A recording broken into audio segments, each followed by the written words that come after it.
તો ભાઈ સૌથી પહેલાં તો બધાને હર હર મહાદેવને હું છું સાગર ને હું તમને ફરી એકવાર લઈને આવી ગયો છું રાજકોટના મેળામાં. તો ભાઈ કેટલીક તૈયારીઓ ચાલુ થઈ છે તમને બતાવી દઉં.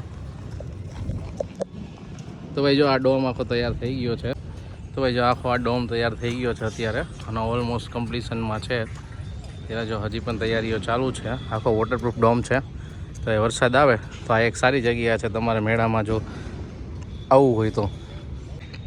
બાકી જો વાત કરી દઉં તો રાઇડ્સની તો ભાઈ આ વખતે એક ન્યૂઝ મેળા છે કે ભાઈ લોકમેળામાં મોતના કૂવાને મંજૂરી નથી આપવામાં આવી. ઘણા બધા ઇન્સિડન્ટ્સ થઈ ગયા હતા લાસ્ટ યર, એટલે બીજા મેળામાં, રાજકોટના મેળામાં નહીં. એની હિસાબે છે ને અત્યારે અહીંયા મંજૂરી નથી આપવામાં આવી. તો અત્યારે તમે જોઈ શકો છો ખાલી ચકડોળ ને એ બધું ચાલુ છે અત્યારે તૈયારીઓ. ખાસ કરીને કોલંબસ રાઇડ આ વખતે બહુ વધારે છે, ચકડોળ પણ વધારે છે આ વખતે જો કે. તો ભાઈ જો અત્યારે અહીંયા પણ તૈયારીઓ ચાલુ થઈ રહી છે. ઘણી બધી રાઇડ્સ છે આ વખતે. નવી રાઇડ્સ કઈ છે તમને બતાવી દઉં અંદર જઈને. અત્યારે તો બધી નોર્મલ જે દર વર્ષે હોય છે એ તો હોય જ છે.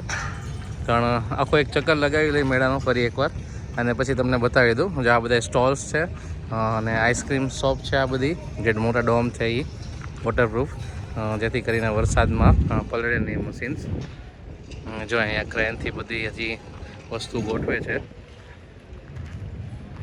હજી ઘણી બધી રાઇડ્સ એમ કહેવાય કે બાકી છે અને જેટલી થઈ છે એટલી હું તમને ચક્કર મારીને બતાવી દઉં કે કેટલું થયું છે કામ ને બધું અંદાજે. અને બાકી જો નાના બાળકો માટે તો અહીંયા તમને રાઇડ્સ અહીંયા મળી જ જશે.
તો ભાઈ આ વખતે રાજકોટમાં કોઈ નવી રાઈડ તો છે નહીં મિત્રો.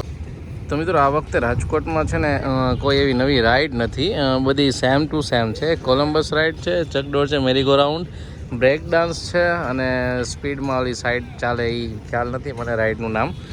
એટલી રાઈડો છે. મોતનો કૂવો છે નહીં આ વખતે. અને ભાઈ જો બીજી મને આશા હતી કે કંઈક નવી રાઈડ આવશે, પણ કોઈ નવી રાઈડ છે નહીં. હવે જોઈ મેળામાં શું છે નવું આ વખતે. થોડુંક નેવીનું બેન્ડ છે એ નવું છે, 2 દિવસ છે સ્ટાર્ટિંગની ડેટમાં. તો એ એક નિહાળવા જેવું ખરું. અને બાકી જો વાત કરીએ મેળાની તો ભાઈ આવો કંઈક માહોલ છે આજનો. તો બસ મિત્રો ખાસ કરીને સબસ્ક્રાઈબ કરી લો જેથી અપડેટ આવ્યા રાખે. અને મિત્રો ખાસ તમે કોની સાથે મેળામાં આવવાનો છો એ જરૂર કોમેન્ટમાં જણાવજો. અને ક્યારે આવવાના છો એ પણ કોમેન્ટમાં જણાવો છો. કયા ગામથી આવવાના છો એ પણ કોમેન્ટમાં જણાવી દેજો. અને શેર કરી દેજો જેની સાથે આવવાના હોય મેળામાં કે ભાઈ આટલી તૈયારીઓ થઈ ગઈ છે.